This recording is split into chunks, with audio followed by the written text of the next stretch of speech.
te habíamos adelantado con Eduardo Beliboni, que es dirigente del Polo Obrero.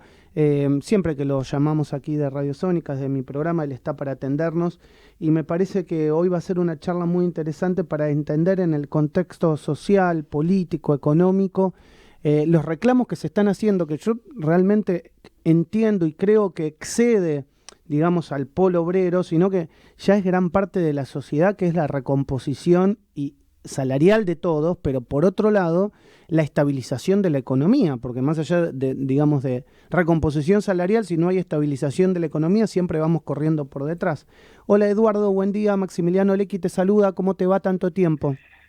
¿Qué tal? ¿Cómo están? Buenos días. Bien, me alegra escucharte. Bueno, Eduardo, ¿cómo estás viendo la situación económica, que la verdad que es tan compleja y tan difícil, más allá del sector al que vos representás y que todos conocemos, me parece que es compleja para todos, ¿no? Sí, muy difícil. Con el salario en la Argentina como variable de ajuste, la cosa va a ir mal, porque es lo que está ocurriendo. Hay una política de ajuste contra los trabajadores del Estado, por un lado, de lo que es la educación, la salud. Hemos visto en los últimos tiempos enormes movilizaciones de trabajadores de la salud que van a continuar la semana que viene, porque en la provincia la cuestión sigue. En Capital los residentes han conquistado un importante aumento, que era por lo que peleaban, lo que le negaron durante semanas, y lo hicieron mediante la acción directa, la movilización, los tan criticados piquetes. Fueron los médicos, se convirtieron en piqueteros, es decir, tuvieron que llegar a ese límite porque por supuesto no se escuchaban razones, no lo representaban los dirigentes sindicales del sector y tuvieron que salir a la calle. Ese es el camino que nosotros hemos emprendido hace mucho tiempo y entendemos que es el que tiene que llevar adelante la clase obrera, que es la acción directa por las reivindicaciones. Tuvimos esta semana, el miércoles, y partido con los días más, tuvimos la convocatoria del Consejo del Salario Mínimo y tuvimos un desastre. Se ha cometido ese día un crimen que lo cometió, por supuesto, el gobierno que quiere llevar adelante la cuestión, pero también los dirigentes sindicales, que propusieron una rebaja salarial de acá hasta marzo, no le podemos llamar aumento, porque frente a la inflación va a ser una rebaja, que va a terminar con un salario mínimo vital y móvil, que es también la jubilación mínima, por debajo de la línea de indigencia. Hoy se ha fijado que va a haber un aumento del 7% en este mes que viene, o 6, me acuerdo, 6 o 7, un mes el 6, el otro es el 7, y después se le ocultamos una de 4 y una de 3%. Es decir, que todo eso va a dar como resultado hasta marzo va a haber un salario mínimo en la Argentina, que también es la jubilación mínima, el 82% de eso es la jubilación mínima, por debajo de la línea de indigencia.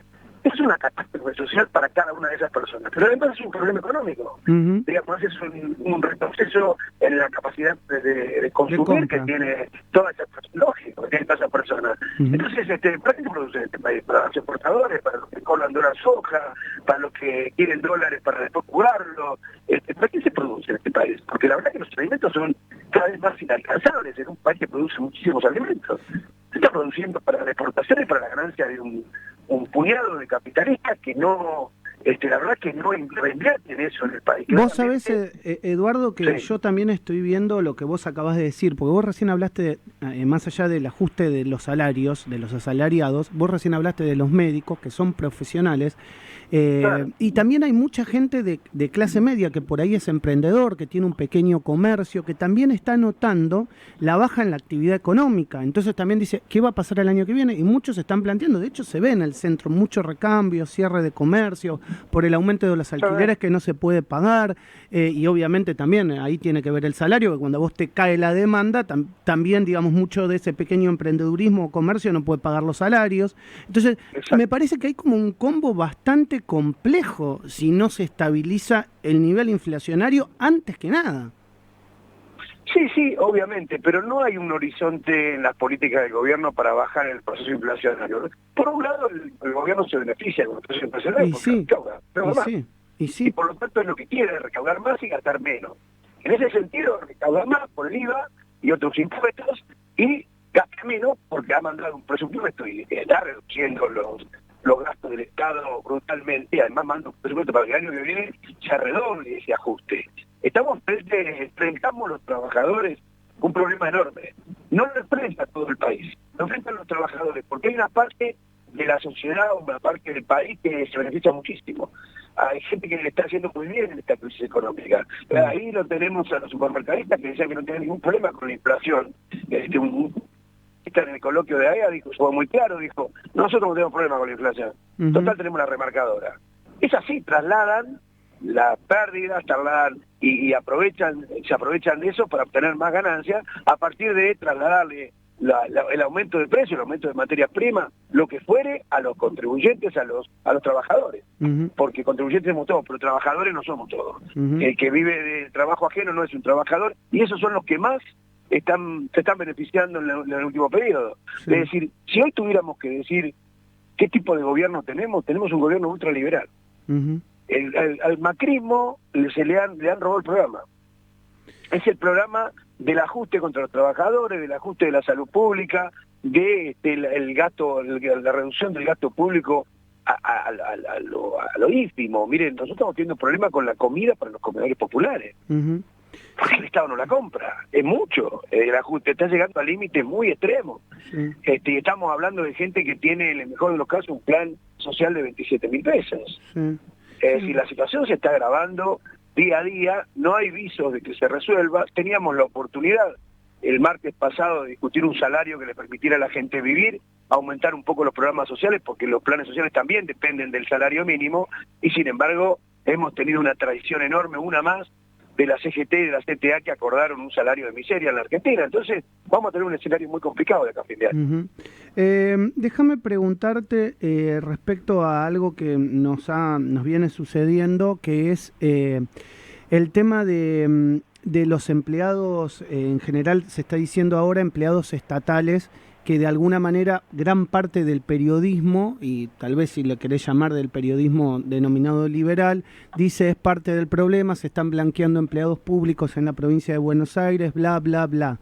¿Cuál es tu opinión al respecto? Digamos, ¿cuál sería la solución para que haya un Estado, si querés, eficiente y que pueda dar respuesta al sector social que más lo necesita? Mira, yo creo que el Estado tiene que pasar a planta a todas las personas que trabajan en negro, que son monotributistas, que trabajan en forma precaria. El Estado no puede tener trabajadores precarizados, no puede tener trabajadores monotributistas que disfrazan una relación laboral.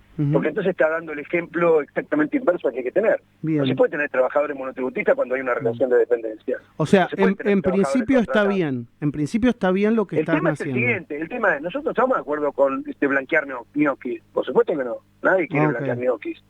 Ahora, que la gente que está en trabajos precarios pase a la planta que corresponde, por supuesto, porque si no se está violando el convenio colectivo de trabajo, que es lo que queremos defender.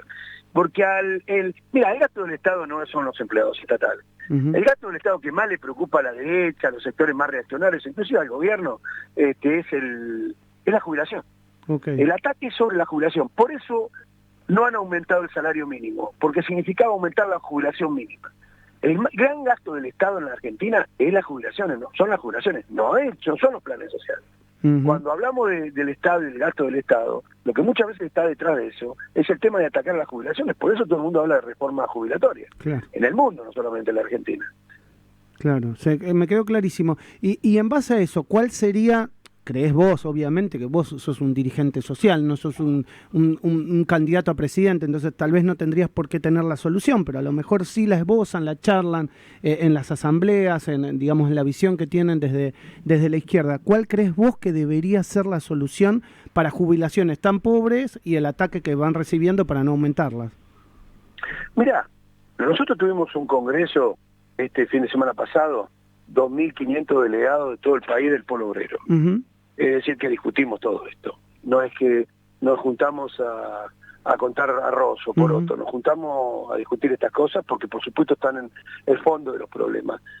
La jubilación tiene que ser, tenemos que restablecer lo que han sido los aportes patronales que fueron bajados, reducidos durante el gobierno de Menem. Y ningún gobierno después de eso volvió a restablecer los aportes patronales. La jubilación es... ¿Cuánto eran, Eduardo, antes? ¿Cuánto eran antes de esa reforma? Casi digamos, del total del salario, eran casi el 20%, si no me equivoco eran el 18%, y ahora creo que es el 11%. Digamos, una reducción enorme de aportes patronales. Y por lo tanto deberían restablecerse los aportes patronales, porque lo que no hay que olvidarse es que la jubilación es salario diferido.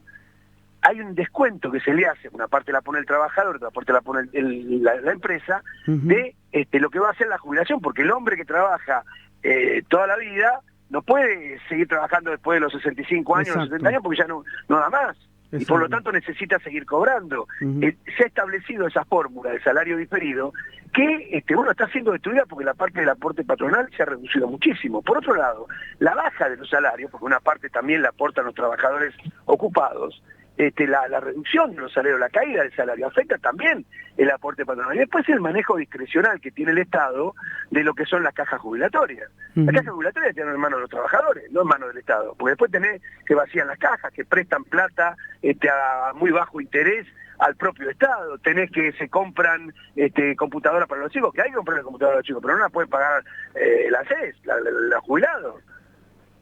Está claro, está clarísimo. Bueno, Eduardo, como siempre, es un placer charlar contigo. Nos conocemos hace mucho tiempo en este rol periodismo o periodista entrevistado, y siempre sos muy amable en la explicación. La última, y te libero, ¿cómo ves la nueva gestión de Tolosa Paz frente al ministerio con el que vos tenés que dialogar? Me asustaste, quería que me decir cómo ves el sábado el partido. Bueno, eso estamos todos muy nerviosos. Me da un ataque si me preguntabas. Estamos todos nerviosos con ese tema, pero bueno. Un poquito, totalmente. Sí. Mirá, no hay una nueva ministra, hay una continuidad del ministro anterior, tiene otra cara, es mujer, está todo bien, no hay problema, pero no se trata del cambio de ministro porque hay una misma política, una continuidad, es la política del ajuste de Massa. Acá hay un solo ministro en serio en la Argentina. Massa. Y es el más peligroso de todos porque está llevando adelante los planes del Fondo Monetario Internacional. Sin eso, qué sé yo, Tolosa Paz es otra ministra, yo no tengo nada contra las personas, nunca hablé en contra de los ministros, ni de Arroyo, ni de Zabaleta. Acá siguen una política y la orientación la determina el Poder Ejecutivo. Pero en este caso la determina el ministro Massa, que es quien determina hasta el milímetro los presupuestos de todos los ministerios, porque lo que está haciendo es un ajuste brutal. Entonces, hablar sobre Tolosa Paz es de distracción, es agua para la interna, y a nosotros no nos interesa la interna del gobierno, que por supuesto es muy brutal, al punto que tuvimos un escándalo, es una vergüenza, alguien debería dar explicaciones, de una estigmatización, una denuncia contra los compañeros que cobran planes sociales. 250.000 eran ricos, tenían barcos, aviones. Ahora resulta que es mentira. Que hay 2.500 que pueden tener algún problema, 900, dice la ministra. Ahora, ¿quién le paga la incertidumbre a los compañeros, la estigmatización, lo que ha quedado inclusive en el inconsciente colectivo, en el imaginario colectivo, campaña, diciendo que son todos vagos y encima son ricos que cobran planes? Es una cosa tan absurda decir que los ricos cobraban planes, que la verdad que daba bronca, pero finalmente tenemos ahora el resultado de que no es así, que no es verdad. ¿Y por qué ocurrió? Por dos razones. Por la interna del gobierno y porque la forma, al estigmatizar a los programas sociales, después es más fácil darlo de baja. Gracias, Eduardo. Un abrazo enorme. Un abrazo para ustedes. Un abrazo. Chau. Eduardo Beliboni, dirigente del Polo Obrero, ha pasado por la mañana del arranque aquí en Radio Sónica. Escuchamos un